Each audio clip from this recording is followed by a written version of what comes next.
смешные стихотворения. Овечки.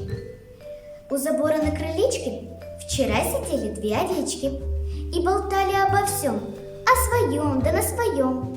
Прибегал барашек строгий, говорил овечкам так: «Вы, овечки, хватит, что ли? Все болтать, пора бежать».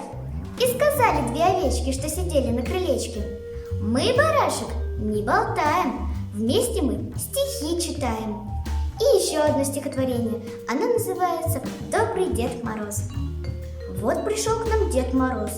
«Что же, дед, ты нам привез?» Говорит Мороз тогда: «Подарков много у меня». Юля танец танцевала, Юля даже не устала. Похвалил ее Мороз, куклу девочке поднес. Миша с Ирой песни спели про снежинки и метели. Похвалил дедуля их, вот подарочки для них. Ну а Петя, вот так Петя, побоялся, не сказал. Ну а Дед Мороз, он добрый, он конфету Пете дал.